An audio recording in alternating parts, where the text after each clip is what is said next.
Biblia explicada, un recorrido diario por las Sagradas Escrituras. Hoy vamos a continuar con el capítulo número 9 dentro de esta sección del libro del profeta Jeremías, capítulos que vienen desde el 7 y terminan en el 10, con la exposición de un sermón a la puerta del santuario. Así que este capítulo 9 continúa donde terminó el capítulo 8, llevando la secuencia de el mensaje. Así que vale la pena retroceder un momentico al capítulo 8, en el versículo 21, quebrantado estoy por el quebrantamiento, el dolor. Jeremías describe el dolor que siente por la circunstancia moral y espiritual del pueblo de Judá, que aunque mantenían las formas de culto, estaban distanciados de los propósitos divinos. Y entonces con ese quebrantamiento de corazón, él dice: oh, si mi cabeza se hiciese agua y mis ojos fuentes de lágrimas, para que llore día y noche los muertos de la hija de mi pueblo. Señor,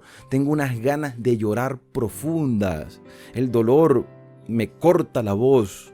Siento un quebrantamiento profundo por la circunstancia que está pasando espiritualmente mi pueblo. No pueden ver las consecuencias, están tranquilos como si nada. El peligro viene y ellos están indiferentes, Señor. Mis ojos tienen ganas de llorar.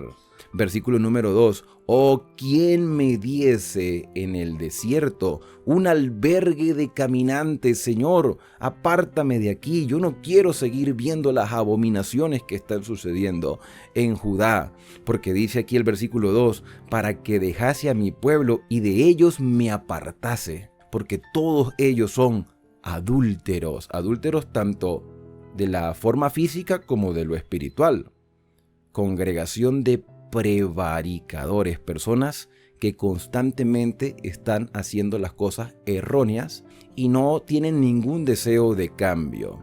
Versículo número 3. Su lengua lanzará mentiras como un arco. Y las palabras, la lengua de estas personas eran como flechas lanzadas y no se fortalecieron para la verdad en la tierra, porque de mal en mal procedieron y me han desconocido, dice Jehová.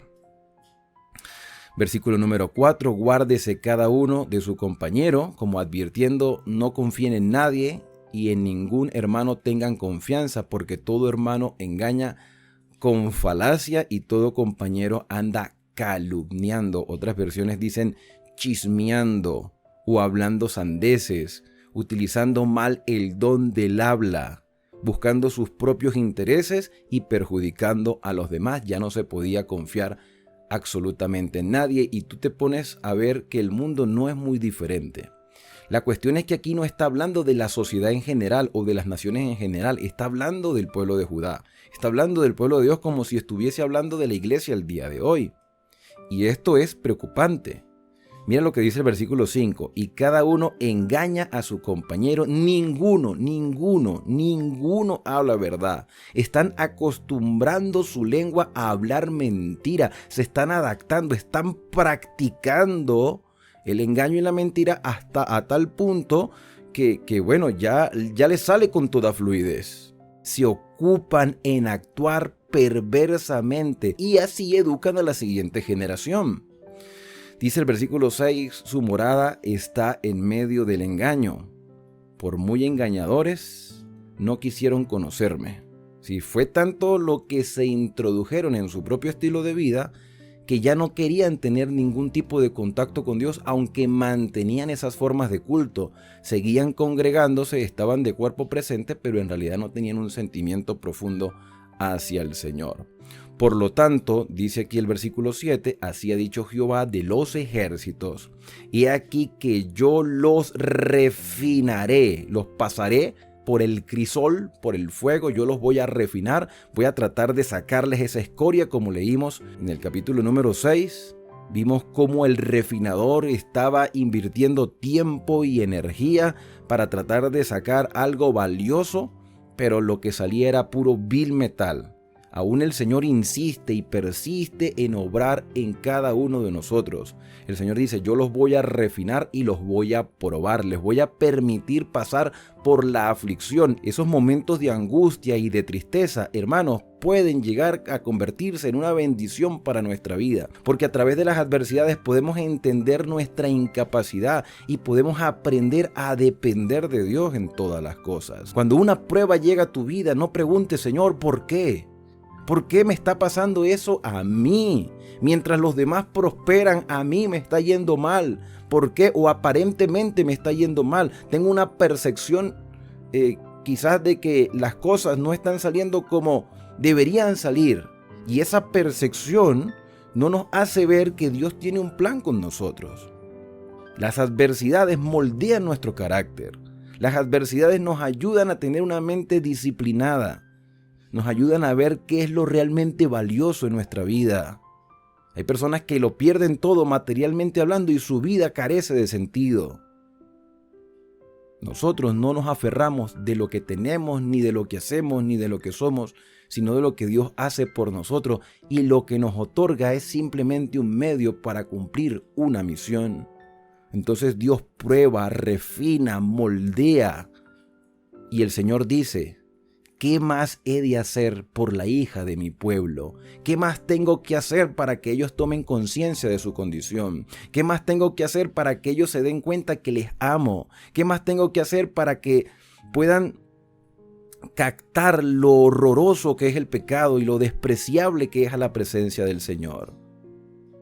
¿Qué más tiene que hacer Dios cuando ya lo ha hecho todo, cuando lo ha revelado, cuando ha manifestado su carácter y nosotros seguimos interpretando erróneamente las acciones de Dios en favor de la humanidad? Cuando Dios aplica un juicio, cuando Dios emite un castigo, cuando Dios permite ya que la persona tenga que recibir las consecuencias de su desvío, es porque la persona llegó ya al punto sin retorno. Se le terminó su tiempo de gracia. Ha blasfemado al Espíritu Santo. Pero para mí y para ti aún hay una esperanza, porque aún seguimos buscando a Dios, porque tú estás aquí en este momento escuchando este tema, no porque no tengas nada que hacer, sino porque realmente estás interesado en conocer la voluntad del Señor. ¿Qué más tiene Dios que hacer por ti y por mí? Ya lo ha hecho todo, solo nos resta a nosotros reaccionar. Pero el versículo 8 sigue hablando de este pueblo de Jerusalén, en este contexto diciendo, saeta afilada es la lengua de ellos. Hablan con engaño, con su boca dicen paz a su amigo, o shalom, o bienestar, o salud, o quiero lo mejor para ti, y dentro de sí ponen ellos mismos, que con su boca dicen shalom, ellos mismos ponen acechanza. O sea, yo me imagino a Jeremías diciendo eso en público, y Baruch escribiendo, y por la mente de Jeremías pensando, o sea, esto es atroz, esto es indignante, por eso es que yo no quiero ver más todas estas cosas que se están manifestando diariamente. Y el Señor dice, ¿no los he de castigar por estas cosas? Evidentemente sí. Dice Jehová, de tal nación no se vengará mi alma. La palabra venganza quizás sea una palabra muy dura. La palabra más correcta sería, aplicaré mi justicia. Haré que se vindique en el universo entero la santidad, el amor, la fraternidad que quiero yo para ustedes, pero ustedes no quieren, por lo tanto ya no pueden formar parte de este universo.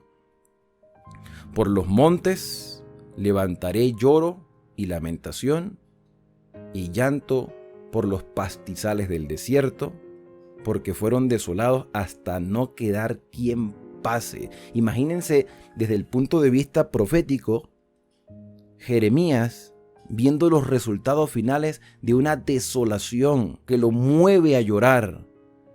Y él dice, mira, habrá lloro, lamento, por lo que alguna vez llegó a ser un pastizal lleno de vegetación, ahora será un desierto desolado, que no quedará quien pase. Ya no se escuchará el ganado porque o el ganado ha muerto, o el ganado se dio cuenta que ahí ya no había nada que hacer y tuvieron que huir también, porque no tenían alimento.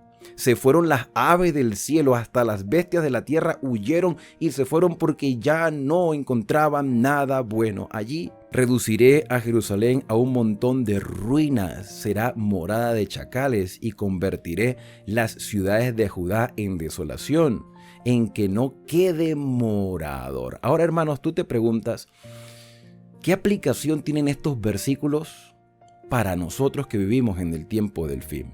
Dios quiere prosperar a sus hijos mientras estemos aquí en la tierra. Pero esa prosperidad no solo tiene que ver con lo material, sino con el crecimiento espiritual de nuestra dependencia divina. Lo demás es simplemente un instrumento.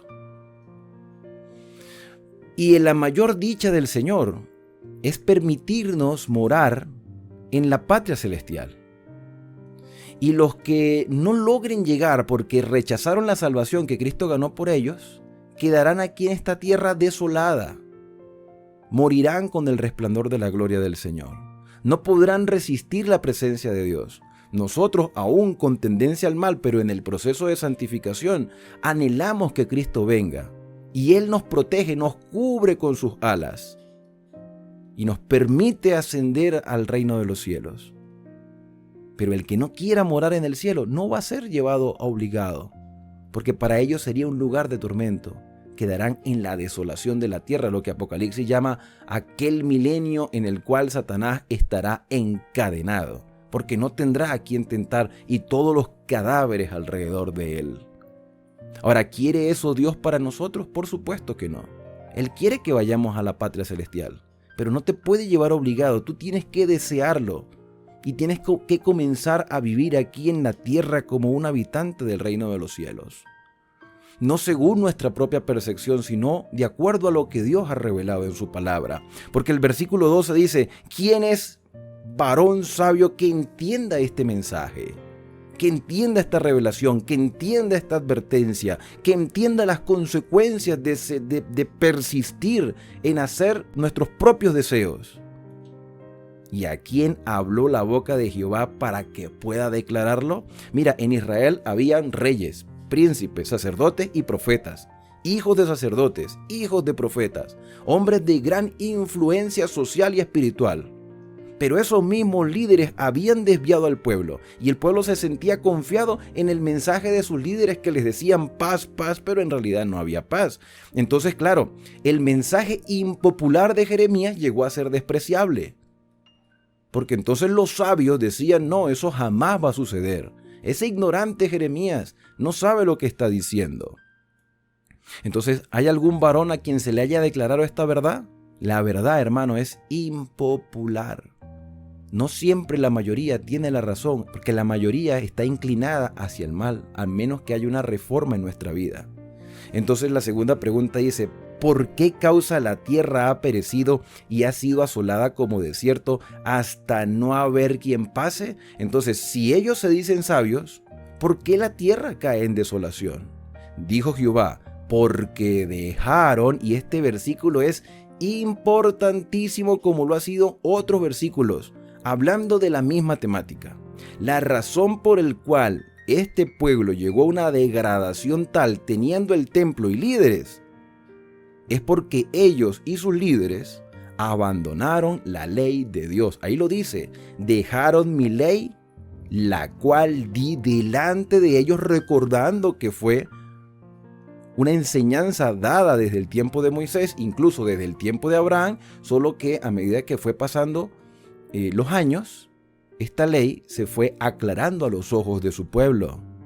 Y el Señor escribiéndolas en tablas de piedra y Moisés redactando las enseñanzas alrededor de toda esa ley que Dios escribió.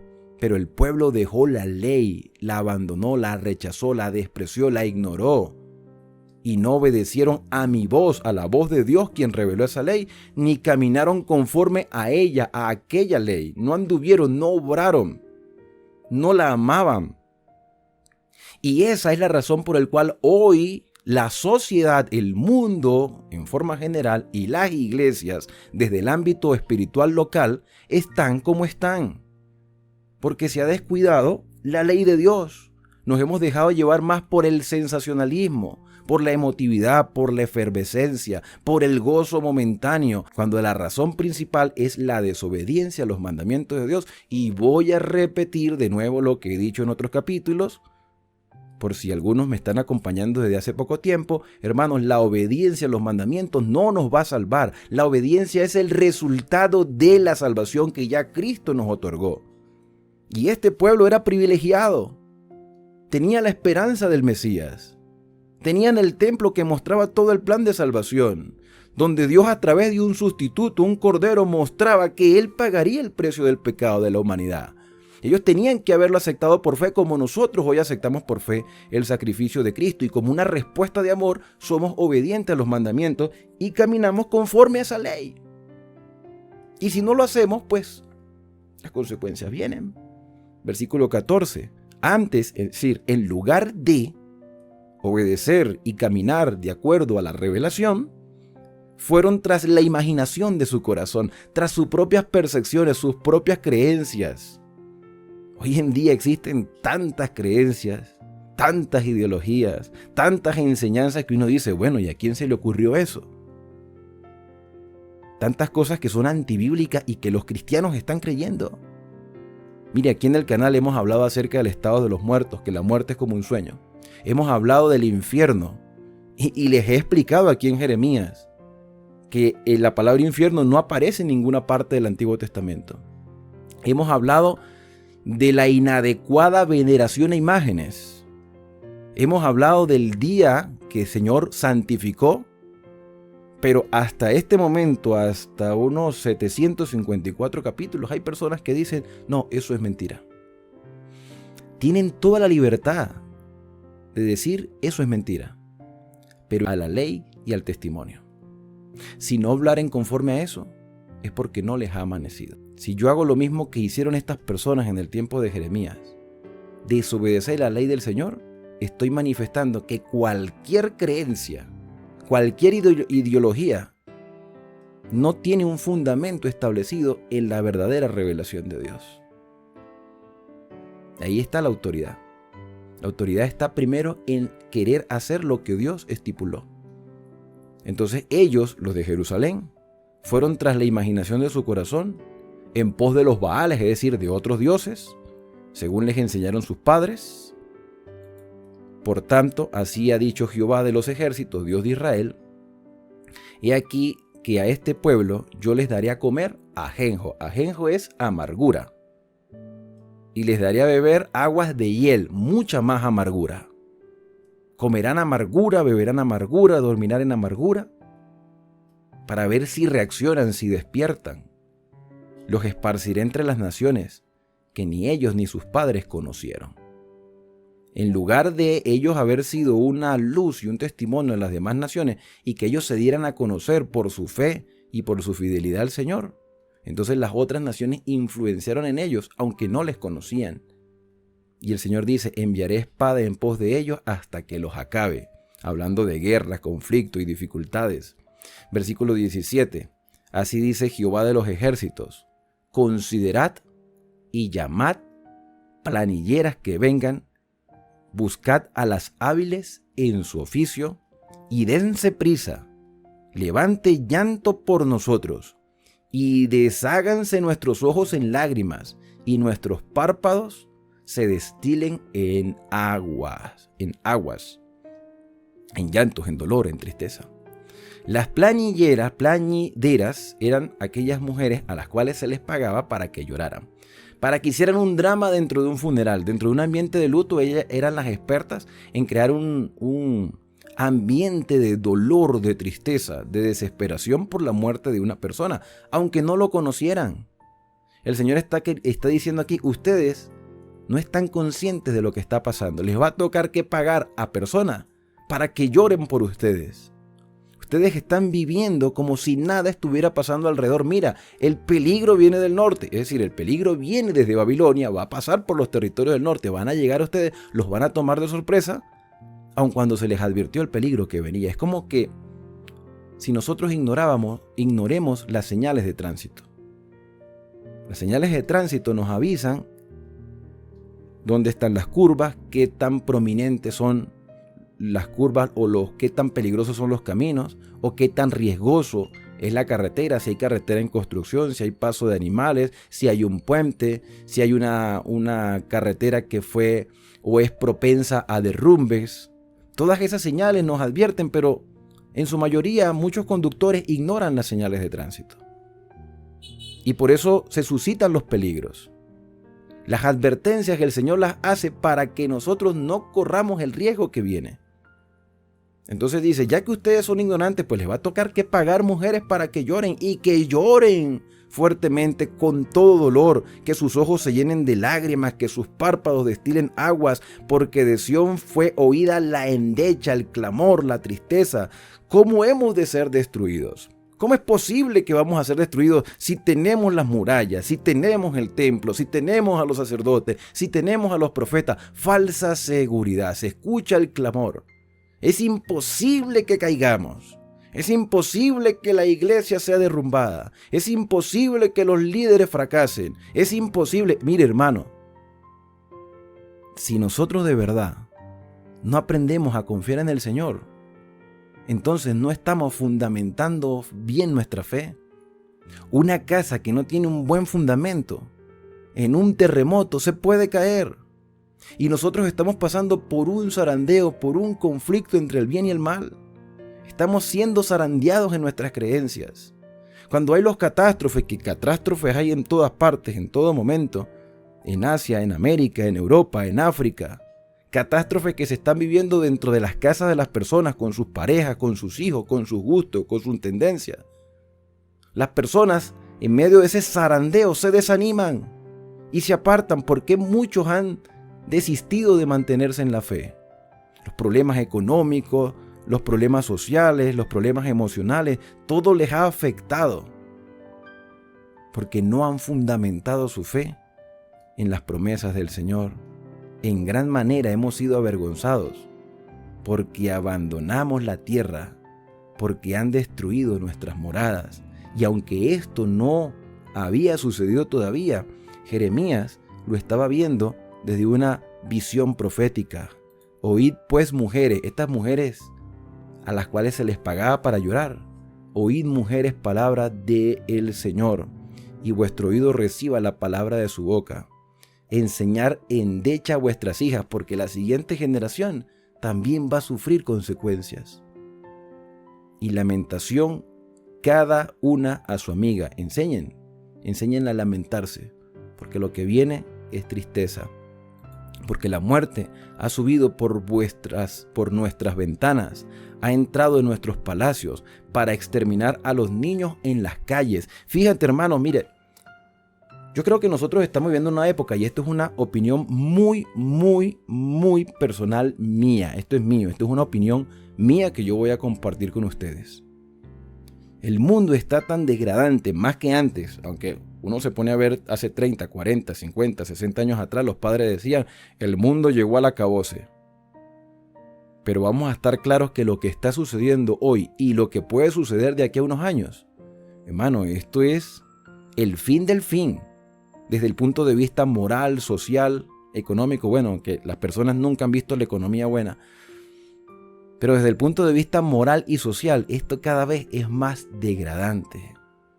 Y ustedes saben a qué me estoy refiriendo, cómo está el mundo el día de hoy. Ya la gente ni siquiera tiene identidad.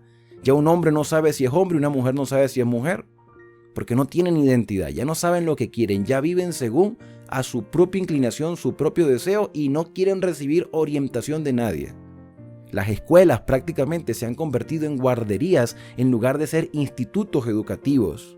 Tienen ahí a los estudiantes simplemente por un tiempo para que pasen 6, 7, 8 horas, pero los mismos estudiantes y sus propios padres no tienen interés en la educación.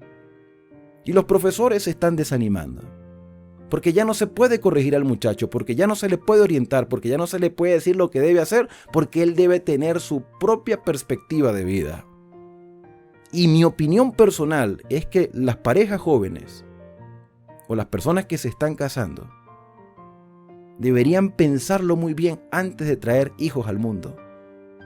Porque aunque esos hijos pueden ser una grande bendición, también pueden ser el gran dolor de sus padres si no fueron bien orientados en el camino del Señor.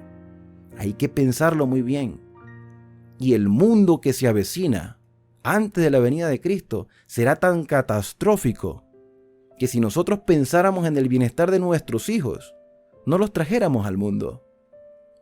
Aquí dice que exterminarán a los niños de las calles y a los jóvenes de las plazas. Hablad, así ha dicho Jehová, los cuerpos de los hombres muertos caerán como estiércol sobre la faz del campo y como manojo tras el segador, que no hay quien lo recoja. Y vuelvo y repito, esto no era el plan de Dios. Esto no era lo que Dios quería para su pueblo. Este fue el resultado de no haberle prestado atención a lo que el Señor quería. Así dijo Jehová, no se alabe el sabio en su sabiduría, ni en su valentía se alaba el valiente, ni el rico se alaba en su riqueza. Se mencionan 3 tipos de personas poderosas. El sabio, aquel que dice tener conocimiento, pero la Biblia misma enseña que el principio de la sabiduría es el temor a Dios. Así que una persona que diga, tengo conocimiento, pero no respeta a Dios, no reconoce la grandeza del Señor, entonces no es sabio. El valiente, aquella persona que demuestra su gallardía a enfrentar dificultades, a ponerle el pecho a las adversidades. Ese valiente va a llegar un momento en que va a sentir un temor que ya su valentía no le va a servir de nada. Y el rico, con sus riquezas, no se alabe tampoco, porque hoy las puedes tener y mañana las puedes perder. Es decir, son fundamentos débiles de nuestra vida. La sabiduría, la valentía y la riqueza, cuando no están fundamentados en las promesas del Señor, esas columnas aparentemente de gran fortaleza material para muchos, se tambalean y se caen. Pero el Señor dice, mas alábese en esto el que hubiese de alabarse, en entenderme, en conocerme, que yo soy Jehová que hago misericordia, hago juicio y hago justicia en toda la tierra. Porque estas cosas quiero, no quiero la destrucción. Y este versículo 24 también es clave. El 13 muestra la razón de la desgracia y el 24 muestra la esperanza para un pueblo que quiere experimentar el cambio. Entiende y conoce a tu Señor, que es misericordioso, que aplica el juicio y la justicia en la tierra, porque estas cosas las quiere Dios para ti y para mí. Pero he aquí que vienen días, dice Jehová, en que castigaré a todo ¿quién? A todo incircuncidado. Como ustedes saben, la circuncisión es una aplicación quirúrgica que se le hace a los hombres como una señal en la carne de su relación con el Señor. O sea, al mirar la circuncisión en su prepucio, el hombre decía, yo estoy comprometido con Dios a tener una relación de pacto que cubrirá toda mi familia. Como yo, como cabeza de familia, entonces cubro a mi esposa, mis hijos, mis hijas. Mis hijos también serán circuncidados porque ellos formarán sus familias más adelante y ellos también dirigirán espiritualmente a la siguiente generación. Pero las personas que eran circuncidadas no sentían esa circuncisión espiritual. Entonces su circuncisión en realidad era una incircuncisión, porque se habla de la circuncisión de la mente, del corazón, de las creencias, y la circuncisión del oído cuando estamos prestos a escuchar a aquel con el cual hemos hecho un pacto en nuestra carne. El apóstol Pablo, y esto es importante recalcarlo, el apóstol Pablo en la carta a los romanos, a la iglesia de Roma, dijo lo siguiente en el versículo número 25 del capítulo 2. Pues ciertamente la circuncisión es de valor si tú practicas, ¿qué cosa? La ley de Dios. O sea que de nada servía a un judío, un israelita o a cualquier persona estar circuncidado si realmente no tenía esa respuesta de obediencia a Dios como señal de pacto. Pero si eres transgresor de la ley, tu circuncisión se ha vuelto en incircuncisión. Es como la persona que se bautiza el día de hoy. Si se bautiza pero no mantiene esa fidelidad, ese bautismo pues ya no es bautismo, porque es simplemente un símbolo de una relación personal que vamos a empezar a tener con el Señor y vamos a empezar a recibir constantemente el bautismo del Espíritu Santo. Entonces hay circuncisión espiritual y física. La física es un símbolo, la espiritual es una realidad. El bautismo igualmente es un símbolo en agua, pero el de espíritu es una realidad de todos los días. Y Pablo estaba claro en eso. Tú puedes ser circuncidado y no necesariamente tener una relación de pacto. Y puedes ser una persona físicamente incircunciso, pero tu corazón tiene ese deseo de hacer la voluntad del Señor. Por lo tanto, tu incircuncisión se toma como si realmente fuera circuncidado. Entonces, según el versículo del capítulo 9 de Jeremías, según el versículo, he aquí vienen días en que castigaré a todo circuncidado físico y a todo incircunciso espiritual, porque no fue circuncidado, es desde el corazón y de la mente y del oído y de todo, solamente del cuerpo. Y el versículo 26 nos muestra, hermanos, una comparación entre Judá y las demás naciones. Fíjate los países o las naciones o los reinos que se mencionan aquí. Se menciona a Egipto, a Edom, a Amón y a Moab, y en medio de ellos a Judá, como no habiendo diferencia entre Egipto y Judá. No hay diferencia, son igualitos.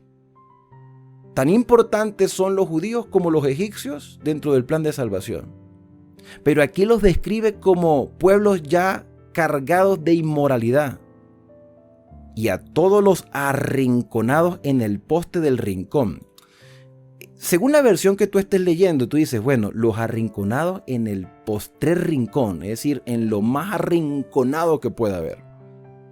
Los que moran en el desierto, porque todas las naciones son incircuncisas y toda la casa de Israel incircuncisa de corazón, afirmando lo que dijimos en el versículo anterior. Pero hay un detalle importante dentro de este último versículo, y es una variante, y se los voy a mostrar con otra versión, la versión hebraica estugartensia. Mire bien los detalles, compárela con la 60 que la que pusimos ahorita. La 60 decía los del rincón, los que están arrinconados, arrimados allá hasta el último, hasta el postrer rincón.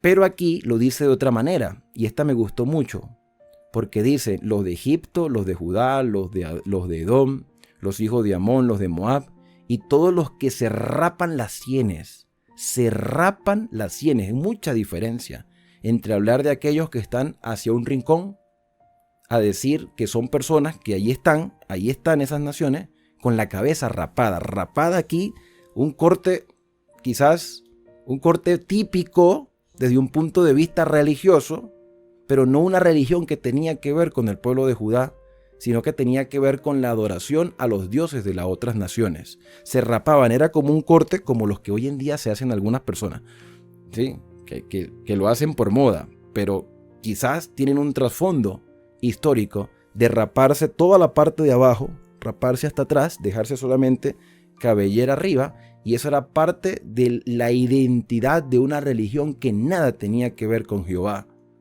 A todos aquellos que se rapan las sienes, y a los habitantes del desierto, al Señor les envía este mensaje, porque todas las naciones son incircuncisas y toda la casa de Israel incircuncisa de corazón. Y aquí viene un mensaje final. ¿Con quién nos identificamos nosotros? Cuando exteriorizamos lo que sentimos, lo que creemos o lo que pensamos. ¿Con quién nos identificamos? ¿Por qué muchas personas hoy tatúan su cuerpo? ¿Porque es parte de la moda? ¿O porque se sienten parte de una cultura de identificarse simplemente con un grupo de personas que tienen una cantidad de símbolos en su cuerpo que muchas veces para ellos mismos carecen de algún tipo de significado, pero lo hacen para seguir la tendencia? Igualmente los cortes de cabello, igualmente las vestimentas, igualmente cualquier cosa que está a nuestro alrededor. Nuestra identidad. Judá perdió la identidad al punto de ya meterlos entre el grupo de las naciones de Egipto, Edom, Amón, Moab, entre otros. No perdamos la identidad. Identifiquémonos con el Señor. Levantemos la bandera de la obediencia a los mandamientos. Confiemos en Cristo y en sus promesas de que pronto vendrá. Y vivamos en esta tierra como habitantes del reino de los cielos, porque todavía no hemos llegado al punto sin retorno. Y eso, hermanos, debe fortalecer nuestra fe y llenarnos de esperanza en este día.